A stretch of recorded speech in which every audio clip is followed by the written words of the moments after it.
Isang magandang araw po sa inyo lahat, isang panibagong reaction video na naman po ang ating pong gagawin ngayong araw na to. Dalawa po ang ating gagawin ng reaction video mula po ito sa Net25 at kay John Reps. Uunahin po natin ang galing po sa Net25 na mukhang good news po ito, no? Ang title po nito, Ukrainian President Vladimir Zelensky tinanggap na ang unconditional ceasefire proposal ng US, no? Grabe po yan, no? At ang isusunod po natin ay yung kay John Reps. Ang title po nun, Amerika at Israel naglunsad ng atake sa Yemen, Lebanon at Syria. Houthi tinarget ang aircraft carrier. Simulan na natin to, pero bago ang lahat, kung hindi ka pa nakasubscribe dito sa ating channel, mag-subscribe ka na para ma-update ka kapag naglalabas tayo ng ganitong reaction video. Simulan na natin to. Let's do this. Tinanggap na ng Ukraine ang unconditional ceasefire proposal na inihain sa kanila ng Estados Unidos. Ayos. Matapos ang pag-uusap ni US President Donald Trump at Ukrainian President Volodymyr Zelensky, ay iniulat ng Ukraine na tinanggap na ng kanilang presidente ang ceasefire proposal na inihain ng Trump team. Sa isang post sa X ay inihayag ni Zelensky ang kanilang kahandaan na itigil na ang nangyayaring pakikipagdigmaan sa kanlurang rehiyon. Nangako rin ito na hindi nila tatamaan ang essential Russian infrastructure sa pagkakataong pumayag na rin ang Russia dito. Inanunsyo naman ng White House na magsisimula na ang negosasyon patungo sa isang full ceasefire sa mga susunod na araw sa Saudi Arabia. Yun, no, grabe, no, palakpakan po natin yung mga nangyayari ngayon dyan dahil yun nga, ang gusto lang naman natin din ay magkaroon po ng matinding ceasefire, no? Dahil wala pong may gusto ng gera, no? Ako po, para sa akin, no, opinion ko dito, kahit sino pa po ang mas makikinabang sa magiging ano na to, no, kondisyon na to, o kung may condition man, kung mayroong mang mineral deal man yan. Basta ang magandang point po dito ay magkaroon po ng ceasefire o ng kapayapaan between sa Russia at dito po sa sa Ukraine. Sana po pumayag na din si si Putin dito po sa deal dahil ito po si Zelensky ay pumayag na sa unconditional ceasefire proposal ng US na to. Kaya sobrang good news para sa akin to. Today, President Trump and Ukraine's President Volodymyr Zelensky had a fantastic phone conversation. President Zelensky thanked President Trump for a productive start for the work of the Ukrainian and American teams in Jeddah on March 11th. The leaders agreed Ukraine and America will continue working together to bring about a real end to the war, and that lasting peace under President Trump's leadership can be achieved. President Trump fully briefed President Zelensky on his conversation with Putin and the key issues discussed. Grabe, no, grabe yon. Kaya para sa akin, kahit ano pang kondisyones niyan, kapayapaan pa rin ang pinakamaganda, no? Kasi alam niyo na, destruction lang yan sa sa buong mundo dahil kung lalala ang gera sa iba't ibang panig ng mundo, kawawa naman po yung mga anak natin, no? Actually, hindi lang nga po yung sarili natin ang iisipin natin, di ba? Yung mga anak na lang po, hindi natin, yung mga saling lahi natin ang iisipin natin pagdating po sa digmaan. Kaya para sa akin, napakalaking good move po niyan. At noon ko pa po sinasabi, ang hangarin talaga ng Amerika ay pumagitna, no? Pumagitna sa dalawang bansang naglalaban. Sila po yung talagang gusto ng kapayapaan. Ganun po ginagawa ng Amerika. Kaya napakagandang balita po nito. Sinabi naman ni Zelensky na isa itong hakbang patungo sa mapayapang kinabukasan para sa Ukraine. Yes. Sa kabila ng kanyang hindi pagkilala sa ibang teritoryo ng Ukraine bilang Russian-occupied, ay bukas ito sa pananaw ni Trump na peace through strength. Sa ilang okasyon na rin ay sinubukan ni US President Donald Trump na barasuhin ang isang peace deal sa pagitan ng dalawang bansa. Ngunit nahihirapan ito dahil sa pangamba ng kanilang mga kaalyado sa Europa dahil sa pagiging malapit nito kay Russian President Vladimir Putin. President Zelensky asked for additional air defense systems to protect his civilians, particularly Patriot missile systems, and President Trump agreed to work with him to find what was available, particularly in Europe. The two leaders also agreed on a partial ceasefire against energy. Technical teams will meet in Saudi Arabia in the coming days to discuss broadening the ceasefire to the Black Sea. Diba, isipin niyo, no, para sa akin, no, ang ginagawa ng Amerika talaga na mamagitan sa lahat ng may digmaan. Pati Saudi Arabia, di ba? Nangialam na rin sila para nang magkaroon ng ceasefire. Di ba? Sige, magbigay tayo ng mga kondisyones kung ano mga gusto nyo. Pag-usapan natin yan. Basta itigil nyo lang yung paglalaban yung mga bansa kayo, no? Ganun ang ginagawa ng Amerika, real talk. On the way to a full ceasefire. We are now focused on a long-term peace agreement. As you know, on that deal or that meeting between President Zelensky and President Trump, the Ukrainian president at the time wasn't talking about a greater peace deal. We are now at that place where we are talking about that. So we've moved beyond just the economic minerals deal framework, and we're looking at a lasting ceasefire. Right now we're at a partial ceasefire, but again, the president is sending his highly skilled, intelligent, and experienced team to Saudi Arabia later this week to continue fighting for peace in this conflict. Diba, ang ganda ng balitang to. Kaya palakpakan po natin ang Amerika, no? Dahil sa ginagawa po nila, nagkakaroon po ng kapayapaan sa mundo. Lipat po tayo dito po naman sa content ni John Reps, no? Ang title po nito, Amerika at Israel naglunsad ng atake sa Yemen, Lebanon at Syria. Simulan na po natin to. Let's do this. Sa patuloy na bakbakan sa Middle East matapos bombahin ng Amerika ang mga Houthi sa Yemen, ay gumanti naman ang Houthi kung saan pinaulanan ito ng drone ng aircraft carrier ng Amerika. At sa ibang balita, binomba naman ng Israel ang Syria at Lebanon kung saan tinarget nito ang isang pasilidad ng Assad regime, gayon din ang mga bagong pasilidad ng Hezbollah sa Lebanon. Patuloy naman ang bakbakan ng HTS kontra Hezbollah sa mga border nito sa Lebanon at Syria, ngunit may ilang nadamay na mga militar ng Lebanon kaya't nagalit ang Pangulo at inatasan ng Lebanese Army na gantihan ng atake ang sinuman sa kanila. At Turkey nakiusap kay US President Donald Trump na alisin na ang sanksyon na ipinataw sa kanila at payagan na sila makabili ng F-35 fighter jets. Subscribe po kayo kay John Reps. Nagsimulang magsagawa ng malaking atake ang militar ng Amerika laban sa dose-dose ng mga target sa Yemen na kontrolado ng milisya na Houthi na suportado ng Iran. Ayon yan sa dalawang matataas na opisyal ng Amerika, kung saan sinabi ng mga ito na ito umano ang pangbungad na salbo ng Amerika sa isang bagong opensiba laban sa mga milisya. Ito po yung sinasabi natin na matagal na, no? Do not mess with America.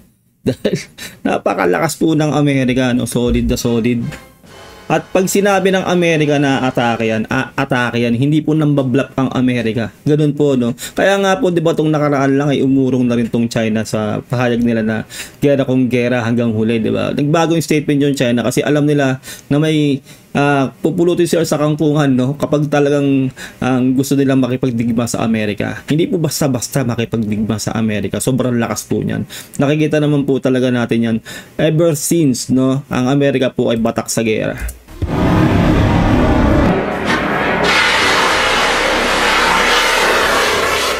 Iniutos ni US President Donald Trump ang air at naval strike na tumama sa iba't ibang bahagi ng Yemen at sumira sa mga pasilidad ng Houthi sa Sanaa, Damar at Al-Baida sa pagsisikap na buksan ang mga international shipping lane sa Red Sea na ginugulo umano ng Houthi dahil sa kanilang mga pag-atake. The initial wave of strikes hit over 30 targets at multiple locations, degrading a variety of Houthi capabilities. These included terrorist training sites, unmanned aerial vehicle infrastructure, weapons manufacturing capabilities, and weapons storage facilities. It also included a number of command and control centers, including a terrorist compound where we know several senior Houthi unmanned aerial vehicle experts were located. Nais ng ilang national security aides na ituloy na ni Trump ang isang mas agresibong pagwasak sa mga Houthi upang mawala ng kontrol sa malaking bahagi ng hilaga ng bansa. Ngunit hindi pinahihintulutan ni Trump ang diskarting iyon dahil nag-iingat umano ang Amerika sa pagsasali sa isang labanan sa gitnang silangan. Hindi pa pwedeng tira bahala dyan kasi unang-una, hindi talaga nila gera yan. Hindi gera ng Amerika yan. Kumbaga sumusuporta lang sila sa kanilang mga kaalyado. Di ba? Mahirap basta-basta magbibigay ka ng todo eh. Di ba? Suporta lang. Pero pag talagang gera nila yan, alam nyo na, ibubuhos lahat ng Amerika yung kanilang lakas. Ito kasi hindi nila gera talaga ito eh. Ipinangako niya noong kampanya na iiwasan umano niya ang mga gera.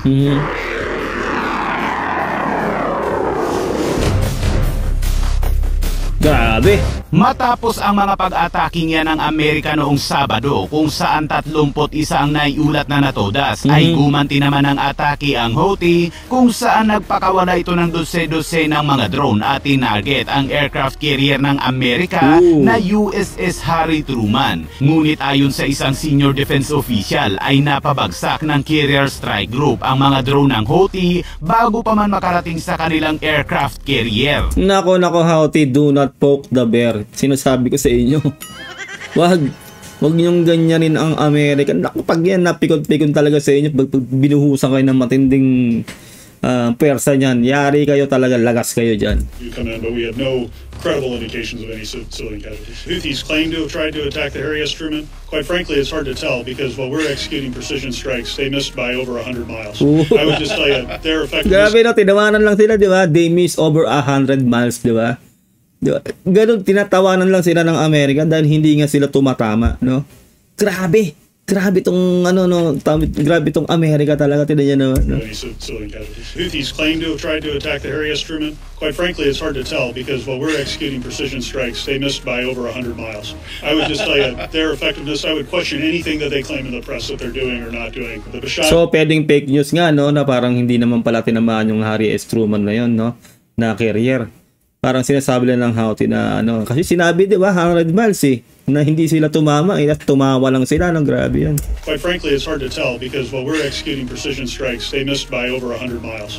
I would just tell you, their effectiveness, I would question anything that they claim in the press that they're doing or not doing. The Bashad is not currently being used for those operations, but we do know that other vessels are contemplated for those sorts of operations. We're watching very closely to see if they return to the AO. Noong Sabado, sinabi ni Trump na inutusan umano niya ang United States military na maglunsad ng makapangyarihang aksyon militar laban sa mga teroristang Houthi sa Yemen.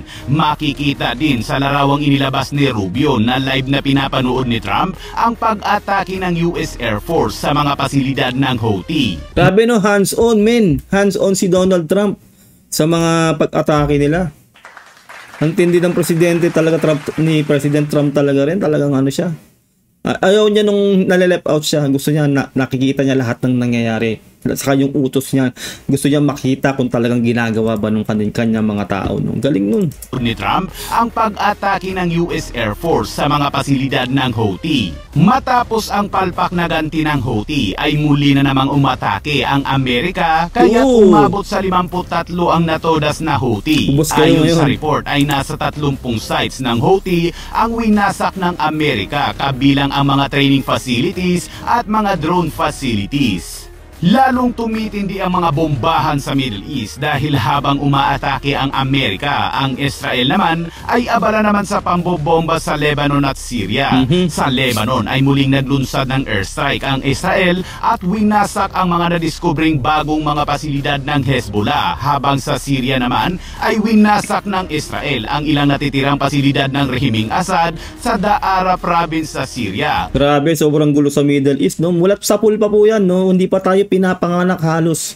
Noong araw pa, sobrang gulo na sa Middle East. Yun po ang matagal ko na rin po pinag-iisipan, bakit karamihan po, no, ng Muslim countries ay napakagulo po, no? Bagamat marami rin po nagsasabi na nakasaad daw yun sa Biblia, no? Lalo po sa Israel, alam naman po natin kung anong bansa ng Israel. Parang talagang dyan sa Israel, sa bandang Middle East talaga, ganun daw. Pero syempre, kung isipin nyo, di ba, para sa akin po, no, opinion ko, no, holy, no, napaka-holy ng mga lugar na yan. Di ba? Kumbaga, tapos ganito po yung nangyayari. Ay nako, sana po matapos na po, pagdasal po natin na matapos po talagang digmaan dyan sa Middle East. Para po, hindi po nadadamay lalo na yung mga inosenteng buhay. Winasak ito ng Israel bago pa man mapakinabangan ng HTS. Ang HTS sa ngayon ay sinugo ng Hezbollah sa Lebanon border at patuloy ang kanilang bakbakan. May reporter pang ang muntika ng mabura sa mundo dahil sa missiles ng HTS. May ilang mga militar naman ng gobyerno ng Lebanon ang nadamay umano sa away ng HTS at Hezbollah, kaya't nagalit si Lebanese President Joseph Aoun at inatasan ang mga militar nito na gantihan ng putok ang sino man sa kanila. Nagantihan na yan, syempre. Syempre nga naman, nadamay ka, syempre kaganti talaga, ganun po yung mangyayari dyan. Kumbaga, wala kang kinalaman, nadamay. Kaya para sa akin, no, mukhang matagal-tagal pa bago matapos ang digmaan dyan sa Middle East dahil talagang ganito po yung nangyayari. At sa ibang balita naman, sa isang pakikipag-usap sa telepono kay US President Donald Trump, hinimok ni Turkish President Recep Tayyip Erdogan ang Amerika na alisin ang mga parusang ipinataw noong 2020. Nagpataw ng sanksyon ng Amerika sa Turkey noong 2020 dahil sa paglabag ng Turkey sa NATO kung saan kumuha ito ng mga S-400 air defense system sa Russia nang walang paalam sa ibang mga miyembro. Oo naman, isipin yung NATO member ka tapos sa Russia ka kukuha ng mga ganung mga misa. Talagang paparusahan ka talaga. May sanction talaga yan, no? Kaya maling-mali yung ginawa. Nasa organisasyon ka eh, di ba? NATO kayo eh. Tapos sa Russia, grabe. 400 air defense system sa Russia nang walang paalam sa ibang mga miyembro. Sa NATO kasi ay mahigpit na ipinagbabawal ang pagkuha o pagbili ng armas sa Russia. Tama. At ito ang naging dahilan noon kung bakit ipinagbawal ng Amerika ang pagbebenta ng bagong F-16 sa Turkey at ipinagbawal na lumahok ang Turkey sa programang F-35. Grabe no, ganun po kalakas ang Amerika, no? Ganun katindi ang impluwensya nila. Kapag sinabi nila, pag sila'y nag-sanction, sila'y nagpataw ng parusa, talagang ginagawa at nangyayari. Tamo ngayon, nakikiusap ang Turkey sa kanila na iurong na yun, no? Yung parusa na yun. Dahil sa ginawa nga nila nun na pag ano nila ng missile system sa Russia. Kaya iba po talaga ang Amerika. Kaya magpasalamat na lang din tayo at kaalyado po natin ang Amerika. Dahilan noon kung bakit ipinagbawal ng Amerika ang pagbebenta ng bagong F-16 sa Turkey at ipinagbawal na lumahok ang Turkey sa programang F-35. Ibig sabihin ay hindi makakakuha o makakabili ng F-35 fighter jets ang Turkey. At ito ngayon ang hinihiling ni Erdogan kay Trump na wakasan na ang sanksyon at payagan na silang makabili ng F-16 at F-35 fighter jets. Ayon naman sa ilang mga analyst ay maganda umanong huwag ng payagan ng Amerika ang Turkey na makabili ng F-35 fighter jets dahil ang Turkey ay napag-alaman noon ng Israel na sangkot umano sa pagsusuporta sa mga Hezbollah. Ayun lang. Kumbaga may ano na no?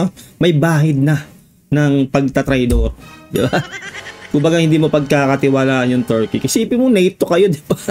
Member ka ng NATO, tapos doon ka sa kalabang mag-ano ng missile system. Sira ulo ka ba? Ayun, tuloy ang nangyayari sa inyo, di ba? Hindi ka na lang sa Amerika mag-ano ng tamo ngayon, hindi sila makabili ng, di ba? Yung mga kailangan nila ngayon, hindi sila makabili. Nang dahil doon sa sanctions sa kanila ng Amerika. Grabe tong Turkey. O kasosyo sa mga illegal na gawain ng Hezbollah at Iran. At ang Turkey ay gumagawa din umano ng sarili nitong mga armas at fighter jets na may posibilidad na pag-aralan at gayahin ng F-35. Hezbollah by financial support. Part of this is being done with the cooperation of Turkey. At sa ibang balita, isang out-of-control na commercial oil tanker ang umararo sa isang hanay ng 3 Brazilian naval patrol boat sa Port of Santos sa Brazil. Makikita sa mga video mula sa tila closed-circuit camera sa daungan pati na rin sa deck ng barko ang halos 250 meters na Aframax class tanker na papunta sa isang pier pagkatapos ay nawala nito ng kontrol at bumangga ito sa mga nakaparadang patrol boat ng Brazilian Navy. Ang 3 barko ng Brazilian Navy na sangkot sa insidente ay kinilala bilang 2 Grahaw-class patrol boat, ang Guhara at ang Guapuri, gayon din ang Maki-class patrol boat na Maracana. At sa ibang balita naman mga kabayan, isang J-15 fighter jets ng China PLA Air Force ang bumagsak habang nagsasagawa ito ng pagsasanay sa Hainan, China. Anyari China, bakit bumagsak? Wala pang enkwentro yan ha. O siguro drill pa lang yan o exercise pa lang yan o training pa lang yan. Bumagsak na. Natatawa po tayo kasi po 'di ba? Wala pa pong yan eh. Wala pang enkwentro yan. Ganun na nangyari. Bakit? Bakit nangyari? Kasi nga made in China. Kaya ganyan ang nangyari. Tapos lalaban pa kayo sa Amerika, makikidigma pa kayo sa Amerika saka sa Taiwan. Wala kayong pupulutin talaga kayo sa kangkungan pag ganyan ang mga gamit nyo. Grabe. Sa ibang balita naman mga kabayan, isang J-15 fighter jets ng China PLA Air Force ang bumagsak habang nagsasagawa ito ng pagsasanay sa Hainan, China. Unang itinanggi ng China ang insidente, ngunit mabilis na kumalat sa social media ang video ng pagbagsak nito na kuha mula sa mga residente. Ayun lang, kasi hindi nga nila makokontrol yung mga nagbibidyong residente, di ba? Hindi nila man yung news blackout yan. At na-i-post na nga. Hindi kasi natin makikita yan, di ba? Kung hindi na-i-post ng residente nila. Ayun nga, kitang-kita, bumagsak yung aeroplano. Grabe tong China, no? Social media ang video ng pagbagsak nito nakuha mula sa mga residente. Ang lalawigan ng Hainan na matatagpuan sa katimugan ng China ay lugar ng mga mahahalagang military installations ng China, kabilang ang Lingshui Air Base na kadalasang ginagamit sa pagsasanay sa aviation ng hukbo ng China. Base sa report ay ligtas ang piloto ng bumagsak na fighter jets ng China matapos ito makapag-eject bago pa bumagsak. Siya pa lang ang tanging nakaligtas maliban sa mga bumagsak noon na J-15 fighter jets ng China noong January 2018, April 2018 at March 2019. Talagang para sa akin, no, wala, hindi kakayanin ng China ng makidigman sa kahit sinong bansa pa. Sabihin na natin sa Taiwan, sige, bigay na natin yung Taiwan, na digmain nila yung Taiwan. Hindi, talagang malulunok nila yung bayag nila para sa akin. Kasi wala nga silang experience eh. Isipin nyo siguro, no, pang ilang aeroplano na raw yan pang ilang aeroplano na raw ng China yan na bumagsak, di ba? Isipin nyo, training pa lang yan, ha. Kinakalawang na sila at ganyan na yung nangyayari. Nauubos yung kanilang mga fighter jets, yung $1 billion nila mga fighter jets kuno na yan, na binabagsak lang o nababagsak lang ng ganyan, nang walang inkwentro. Paano na lang kung meron ng inkwentro? Wala na talaga, sinasabi ko sa inyo. Kaya tayo ay wag po tayong matakot sa China. No, at wag din tayong maniniwala sa mga sinasabi ng mga pro-China. Dahil sisilawin lang tayo niyan, gagawin lang nila lahat para paniwalaan natin sila. Tandaan nyo, Pilipino po tayo, no, ilaban natin ang karapatan natin diyan sa West Philippine Sea, sa ating EEZ. Diba po? Marami po kasi mga Pilipinong mga pro-China talaga. Hindi po natin maiwasan yan. At yun nga, sinasabi na rin nila, nakapasok na rin sila sa bansa talaga natin. Kaya magiging skeptical po tayo pag nakakita po tayo ng Chinese. Huwag po tayong basta magtitiwala sa kanila, lalo't nandito sila sa ating bansa. No? Kaya mag-iingat po talaga tayo. Huwag po tayong basta magtitiwala sa mga pesteng Chinese na yan. 2018, April 2018 at March 2019 kung saan lahat ng piloto ng J-15 ay toda sa pagbagsak. Ayun lang po, no, ating pong nagawa ng reaction video, ang video ng Net25 at ni John Reps. Kayo nyo po sa comment section ang inyong mga komento kung ano sa loobin nyo dito po sa napanood natin mga video. Ingat po kayo lahat, until next time, God bless and peace out. Bye.